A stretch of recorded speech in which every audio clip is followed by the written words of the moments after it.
Eu sou Mark Caber, viajante do ano 2537, e hoje vou contar como a humanidade quase foi extinta em 2065 e como, em 10 anos, reescrevemos nosso destino. Em 2065, a Terra estava no auge de sua civilização. As maiores metrópoles do mundo, Nova York, Tóquio, Londres, eram cidades de vidro e luz, conectadas por redes digitais que faziam o planeta parecer um só. As colônias em Marte prosperavam. Hotéis lunares ofereciam férias de luxo e os carros voadores percorriam os céus. A tecnologia parecia imbatível. Cada dia prometia mais inovações, mais controle, mais descobertas. A humanidade estava no topo de sua evolução, dominando a Terra e se expandindo pelas estrelas. Mas nas profundezas da Antártica, sob camadas de gelo que derretiam rapidamente, escondia-se uma ameaça que nem a inteligência artificial mais avançada conseguiu prever. A Eternus, um vírus adormecido por eras. Tudo começou durante uma expedição de perfuração glacial, liderada por cientistas de diversos países em busca de minerais raros, essenciais para a indústria de baterias quânticas. Esses minerais alimentavam a crescente demanda por energia, que impulsionava a tecnologia que dominava a Terra. A 3 quilômetros abaixo da superfície, os cientistas encontraram uma bolha de gelo ancestral. Dentro dela, uma amostra de micro-organismo desconhecido, preservado por milênios. A equipe, deslumbrada com a descoberta, ignorou todos os protocolos de segurança. É apenas um fóssil molecular, disseram, acreditando que haviam feito uma descoberta histórica, mas estavam errados. No início, parecia uma descoberta inofensiva. Eles o chamaram de Aeternus, como se fosse apenas mais um achado científico. Mas o que ninguém sabia era que o Aeternus era muito mais do que um simples organismo. Era uma máquina de morte. Quando o virologista Elias Vogt acordou com febre alta e uma tosse seca, os sintomas pareceram comuns, algo semelhante a uma gripe. Porém, em menos de 48 horas, sua equipe inteira estava morta. O vírus se espalhou rápido, e a partir desse momento, não havia mais como controlar o que viria a seguir. A Eternus era um vírus que não se parecia com nada que a ciência já conhecesse.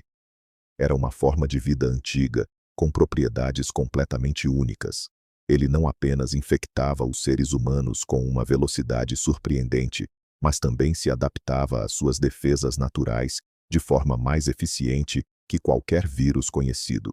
Suas mutações aconteciam a uma taxa impossível de prever. Era como se o Aeternus soubesse como derrotar qualquer antivírus antes mesmo de ser criado. Ele era uma espécie de inteligência biológica com um propósito claro: eliminar qualquer ser vivo que não fosse ele. O Aeternus se espalhou silenciosamente. Seus sintomas iniciais eram leves, quase imperceptíveis: dor de cabeça, fadiga e erupções cutâneas passageiras. Isso permitiu que o vírus viajasse sem ser detectado, pegando de surpresa viajantes contaminados de todos os cantos do planeta. Um técnico de laboratório em Ushuaia pegou um voo para Buenos Aires. Uma turista em Sydney carregava o vírus consigo até Tóquio. Quando os primeiros corpos começaram a chegar aos hospitais de Paris, Londres e Los Angeles, já era tarde demais. O vírus estava em todos os lugares. Nas grandes metrópoles, o impacto foi devastador. Nova York, o centro financeiro do mundo, se viu paralisada por uma onda de infecções. As ruas ficaram desertas.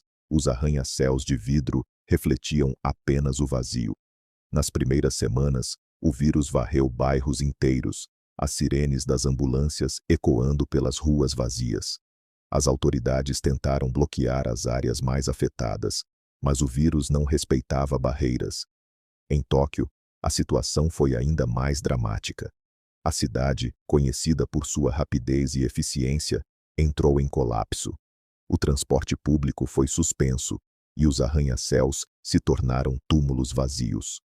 As lojas de alimentos foram saqueadas e a população desesperada procurava por uma solução que nunca veio. Enquanto isso, em Paris, O sistema de saúde entrou em colapso. Hospitais estavam superlotados, e médicos e enfermeiros lutavam contra a crescente onda de casos. Eles descobriram que a infecção não afetava todos de forma igual. Jovens pareciam ser mais resistentes, mas, em compensação, os idosos sucumbiam mais rápido. Mas o maior mistério era o comportamento do vírus. Ele mudava constantemente, se adaptava ao ambiente e parecia evoluir mais rápido do que qualquer organismo conhecido. As vacinas foram desenvolvidas, mas eram inúteis. O Aeternus as superava. Os governantes do mundo se reuniram para discutir uma solução, mas as notícias de sua impotência eram mais devastadoras do que qualquer epidemia. Os grandes centros urbanos estavam sendo reduzidos a escombros. Governos ordenaram lockdowns e quarentenas, mas a disseminação foi implacável. O vírus estava em todos os aeroportos, portos e estações de trem. Ele não respeitava fronteiras. Foi então que a Cronos, uma megacorporação de biotecnologia, fez sua jogada. Seus laboratórios clandestinos estavam localizados em várias partes do mundo, incluindo Tóquio, São Paulo e Londres. A Cronos tinha um plano desesperado: criar os adaptados. Usando a tecnologia CRISPR, eles editaram geneticamente embriões humanos, fazendo com que esses novos seres tivessem imunidade ao Aeternus. Mas o preço foi alto. Esses adaptados foram condenados a envelhecer 2 vezes mais rápido que os humanos normais. Seus corpos se deterioravam em um ritmo assustador. Eles eram imunizados contra o Aeternus, mas em troca, seu tempo de vida era drasticamente reduzido. Em Mumbai, um menino adaptado de 12 anos foi linchado pela multidão. Considerado um demônio, ele foi atacado por pessoas desesperadas. Em São Paulo, gangues de mutantes sem teto se tornaram um problema crescente, roubando analgésicos e medicamentos para aliviar a dor das mutações. O mundo estava se transformando rapidamente. Pessoas começaram a se agrupar em facções. Havia aqueles que viam os adaptados como uma solução para a humanidade, enquanto outros os viam como monstros que deveriam ser exterminados. Em cidades como Nova York e Londres, a luta pelo controle das ruas se intensificava. O caos tomava conta do planeta. Enquanto isso, o mundo continuava a desmoronar. A Terra não estava apenas sendo destruída por um vírus. Desastres naturais ocorreram com uma frequência nunca vista antes. Terremotos de magnitude 9,2 racharam a Califórnia, engolindo bairros inteiros. Furacões de categoria 6 arrastaram cidades costeiras do Sudeste Asiático para o mar. O clima do planeta se tornou imprevisível e catastrófico. Em 2071, a Cronos cometeu um erro fatal.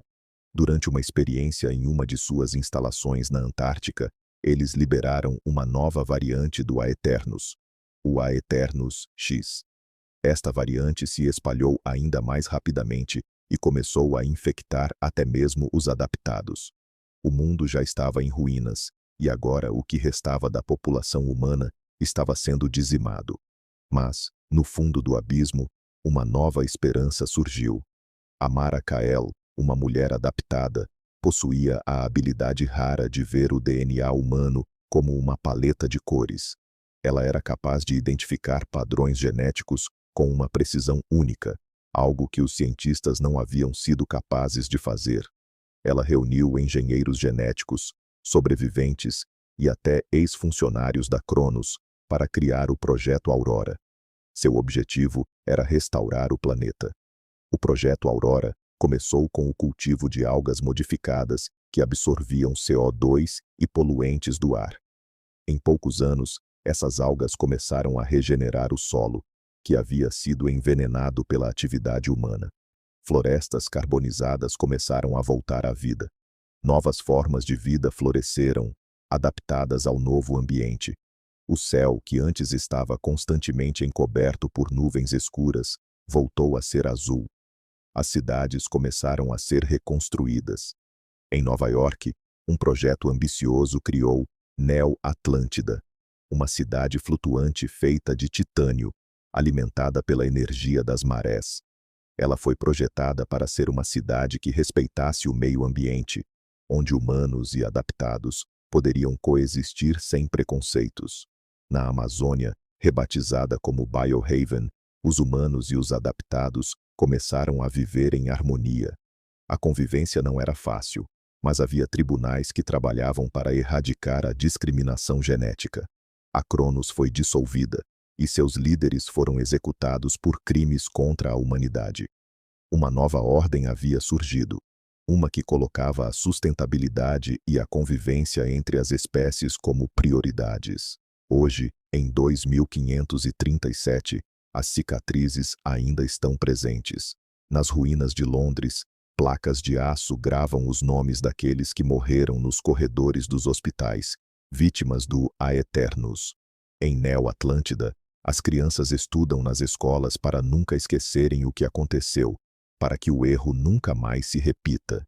E nas profundezas da Antártica, onde o gelo continua a derreter, uma pergunta ecoa: por que o Aeternus estava lá? Foi um acidente? Um aviso? Ou algo ainda pior? Mas essa resposta pertence a outra história. Por agora, lembre-se, o mesmo impulso que nos levou a perfurar o gelo, essa sede insaciável por conquista, foi o que de alguma forma nos salvou. A humanidade caiu, mas se levantou. Não somos mais senhores da Terra. Somos seus guardiões,